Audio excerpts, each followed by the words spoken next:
Hey, welcome back to another episode of Camping Camera. Today we're going to finish up our time in West Virginia.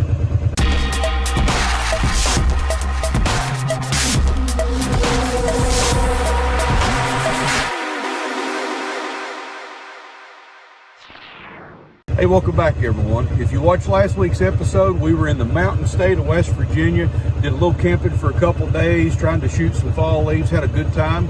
Today we're going to finish up our trip there, so let's get going.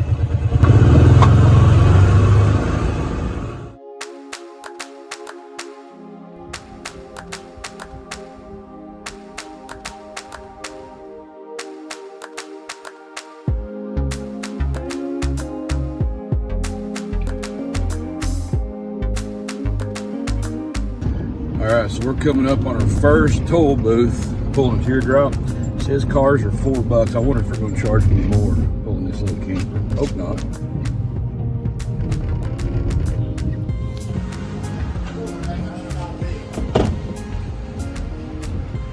Alright, so they charged me $1 extra for the teardrop. It was $4 for car, and since I was pulling a little camper, she charged me an extra $1. So I don't know if that's the price for all trailers or just teardrops. Kind of steep toll though, I thought.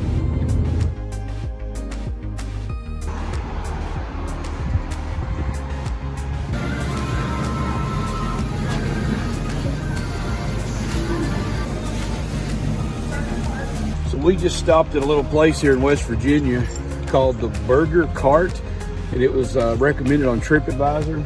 Good looking food, but we got to get out here. We're getting bombed. Let me show you what's going on. We parked underneath this tree and it's dropping some kind of berries all over the camper. Look at all these purple stains I'm getting on the Camp Easy. So we're gonna have to hit the road and get out of here. We saw a room in the back of the restaurant. What was it? The lottery room. She said they had 7 slot machines. They had slot machines in there. I need to use the bathroom, and it was detached from the main restaurant, and I smelled a lot of cigarette smoke on the way to the bathroom, and it was coming out of what they call the lottery room. So they've got a lottery room in the back of the bathroom cart. Yeah. That's Not great. the bathroom cart, the burger cart. I'm sorry, the burger cart. I was on the way to the bathroom. So this is called the JoJo burger. I got that because I'm married to Joe. And they call me JoJo. And they call you JoJo. What'd you get? The mushroom Swiss burger. Let's see what it looks like. Good looking caramelized meat, isn't it? So we just pulled in to the Hawks Nest State Park here in West Virginia. There's supposed to be like an iconic overlook, and I want to see if I can grab a photograph. The light is not really the best right now, but when you're traveling, you use whatever light you have at the time. So let's see what they got.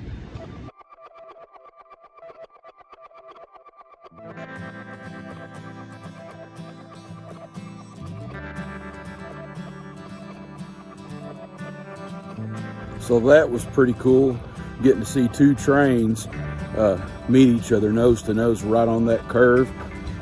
That I could have probably stood there for a month and not seen that exact scene. I'm just tickled that played out like it did. So yeah, Hawks Nest, that's a pretty place.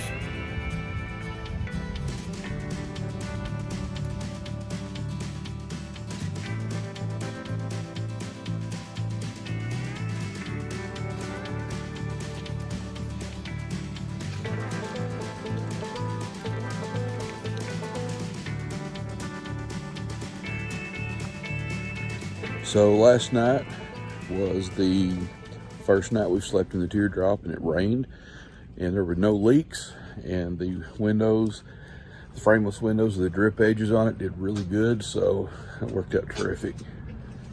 So we're heading to a place called the Greenbrier. Evidently it's some kind of really upscale resort back in the mountains of White Sulphur Springs, West Virginia.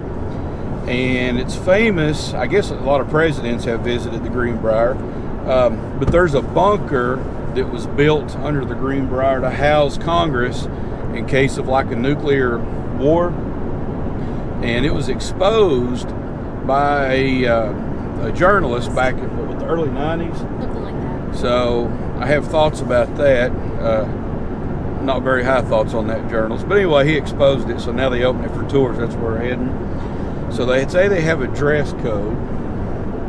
So Joanne just got herself fixed up, put some makeup on. They told me I could bring a hat, but I couldn't wear it, so I left the hat.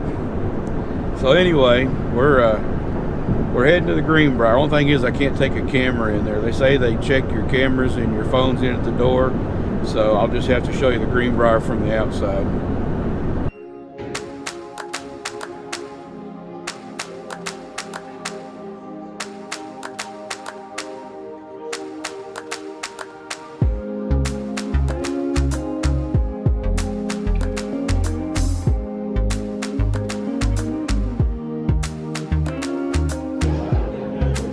So this is the Greenbrier. Pretty nice place.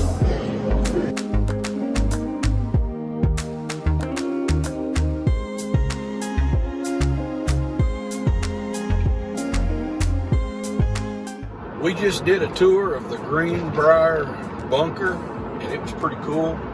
But just a word, you have to take a tram or shuttle bus into the Greenbrier, and you're not allowed to have a cell phone or a purse. So we had to go all the way back to the parking area on the shuttle to drop that stuff off. They should tell you that before you go, when you call and make reservations. Yeah, they did. So that was a little aggravation. But the tour was a really good tour, super interesting. I'd show you, but they wouldn't let us take the phone in there. But yeah, if you're in the area, it's $39. It is worth it, it really is.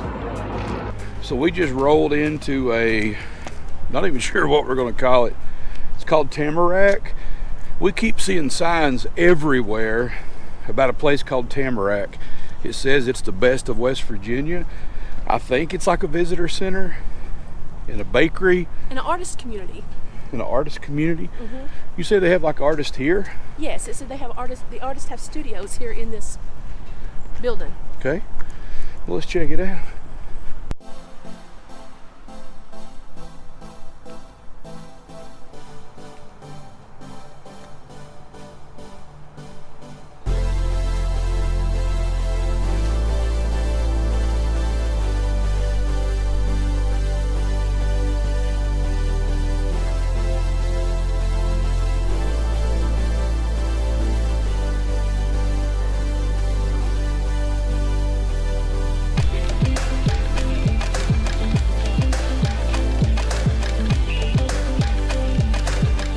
This place is pretty cool. It's a round building filled with all kinds of crafts that local artisans have made, and around the outside of it, it looks like there's actually places where the artisans work. Here's some kilns where they're doing blown glass, and then on down is some other artist areas. So I guess you can come in and actually watch the artist work. So yeah, this is a pretty neat place.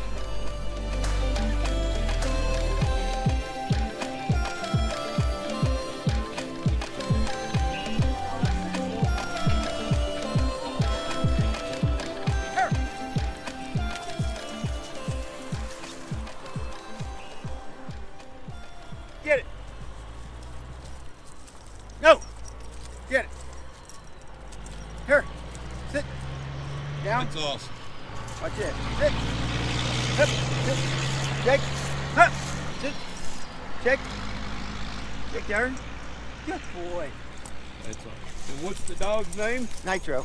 Dog's name is Nitro. What's your name? Marvin. Lola Bridge. Marvin We're Lola. from Coshocton, Ohio. It's about an hour east of Columbus.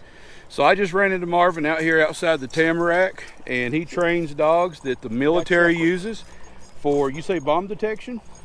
They'll finish his training when they take him. I got him on off leash, total obedience, seek, and we got him on some search work, and he's got protection work. Well, that's pretty cool. That's a beautiful dog.